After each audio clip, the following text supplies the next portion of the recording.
안녕하세요. 방콕에서 부동산 에이전시를 운영 중인 고마주씨입니다. 태국에서 콘도 쇼룸을 구경하시면 심심치 않게 복층을 보실 수가 있습니다. 그래서 오늘은 이 콘도 복층에 관한 이야기를 해드리도록 하겠습니다. 최근에 보면 이 복층의 인기가 꽤 시들해진 것을 알 수가 있습니다. 실제로 복층이 많은 콘도일수록 분양이 잘 안 되는 경향을 확인할 수 있습니다. 이 이유는 여러 가지 복합적인 요인도 있습니다만 실제로는 이 복층이 가진 단점이 굉장히 두드러져서 그렇습니다. 자, 특히 면적당 가격이 비교적 낮은 지역에서 복층을 만들면 이러한 경향이 더욱더 심해집니다. 그래서 이 복층의 인기가 사그러들고 있는 그 이유에 대해서 이야기를 해보도록 하겠습니다. 이 점은 사실 투자자들에게도 유용하지만 렌탈을 받으시는 분들에게도 굉장히 유용한 정보가 될 겁니다. 사실 복층은 한국에서는 한번 살아본 사람은 다시는 살지 않는다는 그런 형태입니다. 그런데도 불구하고 나름의 수요가 꾸준히 있는 것을 알 수가 있습니다. 사실 이 꾸준히 있다는 수요의 대부분은 호기심에서 만들어지는 거죠. 여러분, 복층에서 한번 살아보고 싶은 생각을 가지신 분들이 꽤 있습니다. 태국도 마찬가지로 복층에 대한 로망이 있습니다. 왜냐하면 한국의 복층과 비교를 하면 태국의 복층이 훨씬 더 제대로 만들어져 있다라고 볼 수가 있습니다.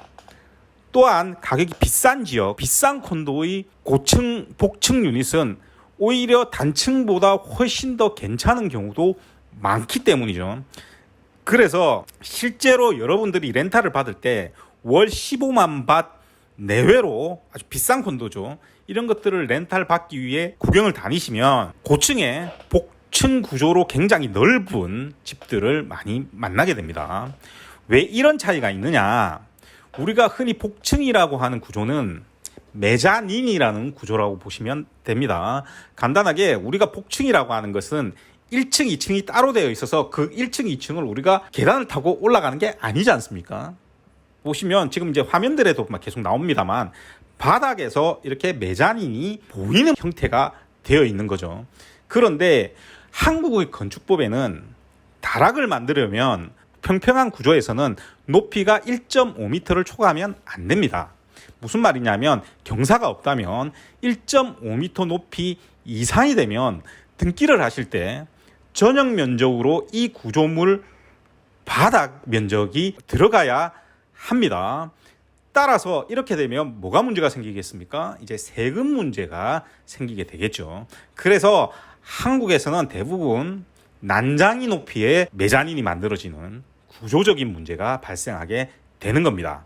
이에 반해 계속 화면에 나오고 있지만 이건 제가 컴퓨터를 뒤졌습니다. 그래서 여러 가격대의 복층 영상을 막 섞어서 지금 반복적으로 보여드리고 있습니다만 보시면 아시겠지만 대부분 제가 180에 가깝습니다만 복층 자체에 올라서서 고개를 숙여야 하는 경우는 없습니다.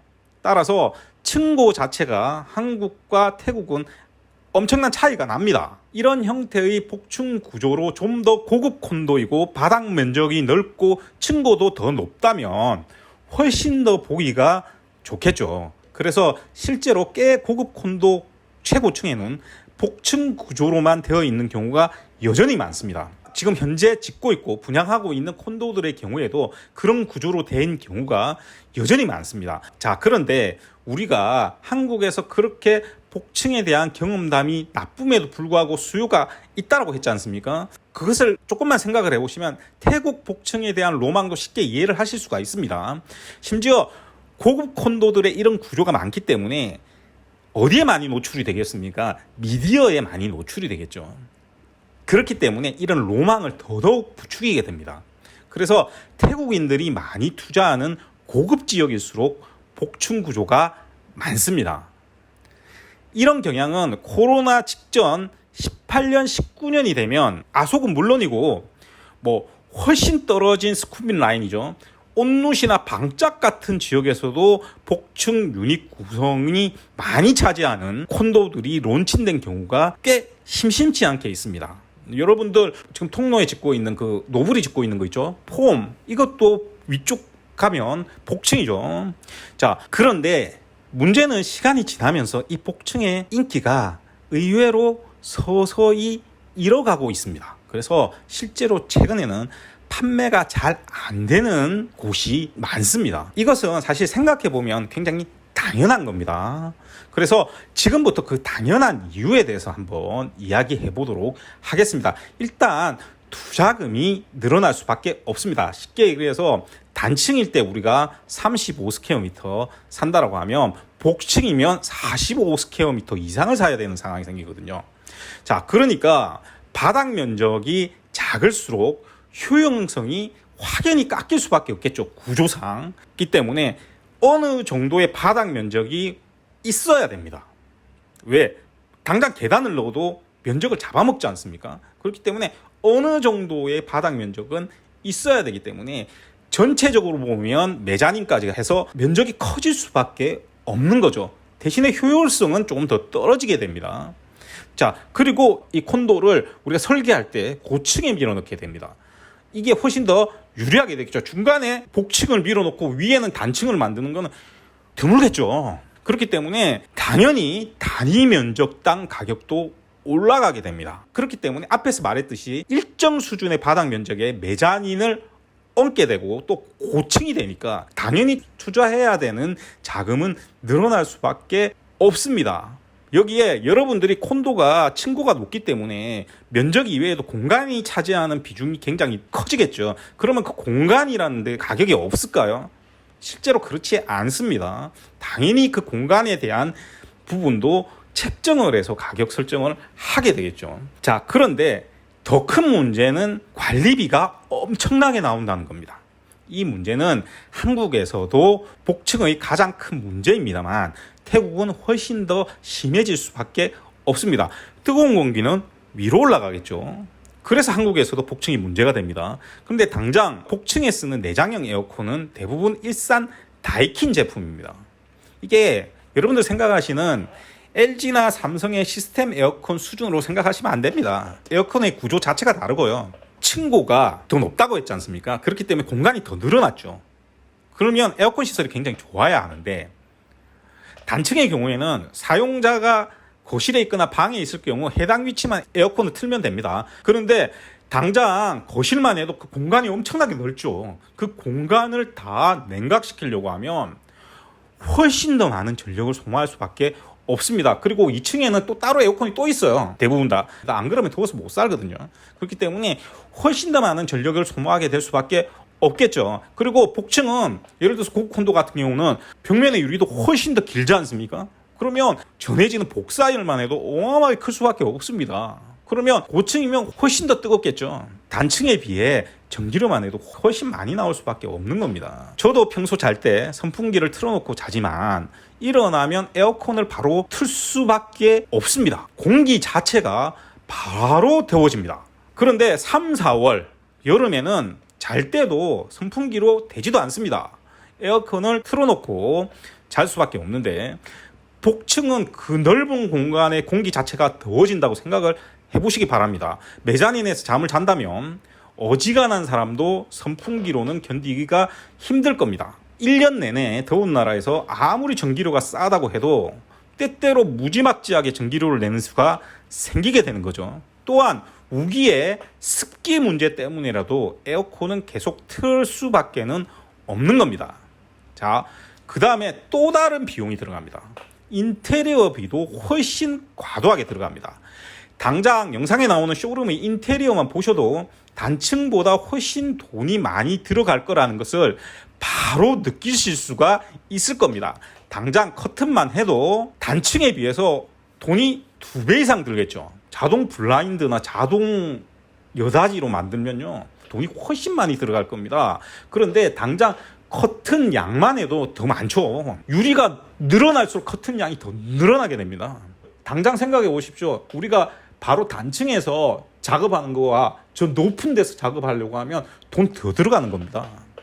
이것은 뭐 커튼만 있는 것이 아니죠. 모든 인테리어 할 때 다 그런 개념이 들어갈 수밖에 없는 겁니다. 그러니까 쉽게 무언가를 설치하는 것 자체가 쉽지를 않습니다. 그래서 비용이 더 늘어나게 되겠죠.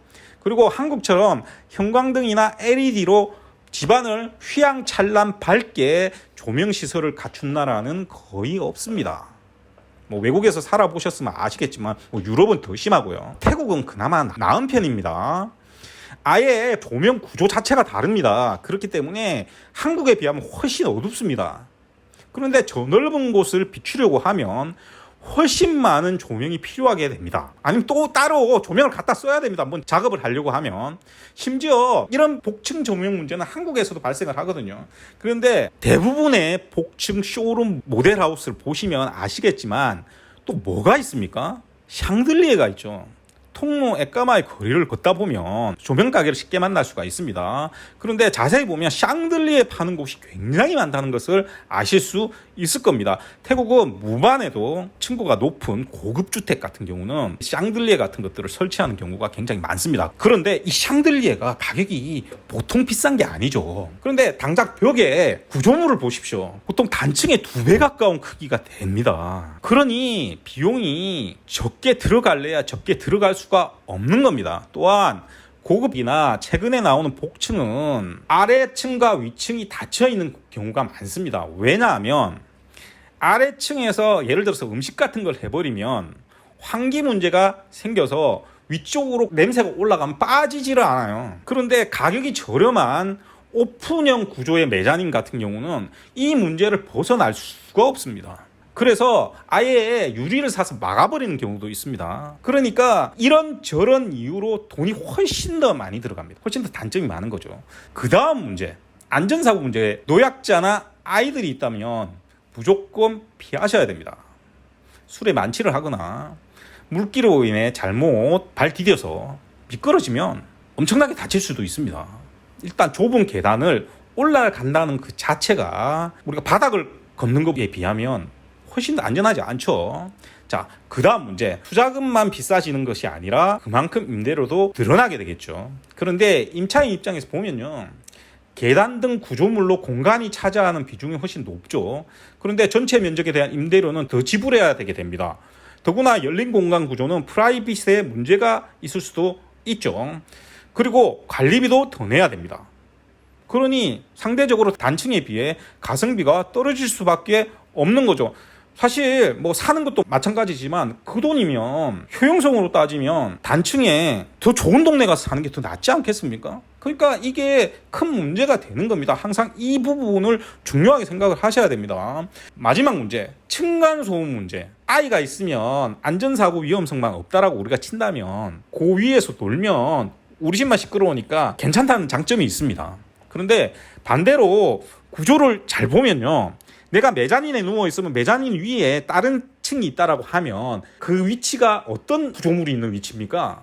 보통 입구, 주방, 화장실이 있는 지역입니다. 그러니까 아무리 방음이 잘 돼 있다 하더라도 조용한 밤 시간이 되면요, 충분히 이런 공간에서 이루어지는 소리들이 들릴 수밖에 없습니다. 그러니까 반대로 층간소음이 꽤 납니다. 민감한 사람이라면 조금 피하시는 게 좋겠죠. 자, 그래서 이제 결론적으로 말씀을 드리면 한 15억 이상 하는 아주 고급 콘도 있죠. 아주 좋은 지역에. 그런 데는 바닥 면적 자체가 굉장히 넓습니다. 그리고 콘도의 2층과 1층이 사실상 거의 분리된 느낌을 많이 받습니다. 그냥 2층이라는 느낌 많이 받거든요.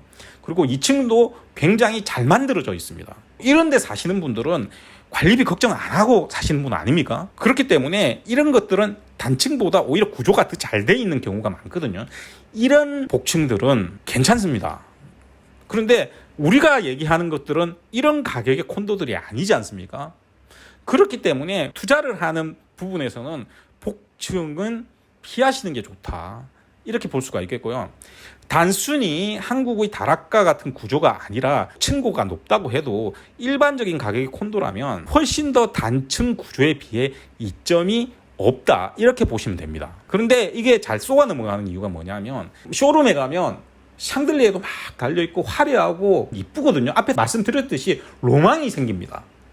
그러니까 그런 것들에 현혹돼서 이런 것들을 사게 되는 경우 꽤 많습니다. 그렇기 때문에 이런 것들은 눈에 보이는 거, 제가 항상 강조하지만 내가 눈에 보이는 것으로 판단해서 무언가를 결정하시면 절대 안 됩니다. 저는 개인적으로 여러분들이 아무런 준비가 안 된 상태에서 쇼룸을 보는 건 그렇게 좋지를 않습니다. 아직도 저한테 연락 와서 에어비앤비 자고 파크24에 시설이 좋다는 사람들 많거든요. 별로 좋지 않죠, 가격 대비. 왜냐하면 여러분들 그만큼 경험을 안 했기 때문입니다. 그런데 그런 화려한 것들을 보면 그게 현혹되는 경우가 많습니다. 이런 준비가 안 된 상태에서 쇼룸을 보는 거 아무런 의미가 없는 겁니다. 그리고 이제 결론적으로 말씀드리면 복층은 앞으로 시간이 가면 갈수록 인기가 떨어질 수밖에 없을 겁니다. 특히나 수쿰빈 라인의 복층은 아속 서쪽에 비해서 동쪽은 훨씬 수요가 적습니다. 따라서 이쪽 주변, 특히 아속, 통로, 온누, 방짝 이런 쪽으로 멀어지면 멀어질수록 더 투자를 하시면 안 됩니다. 그래서 오늘 말씀드린 이 내용을 생각을 하시고 여러분들 복층 투자에는 주의를 하시기를 부탁을 드리겠습니다. 이상 저는 고마저씨였고요.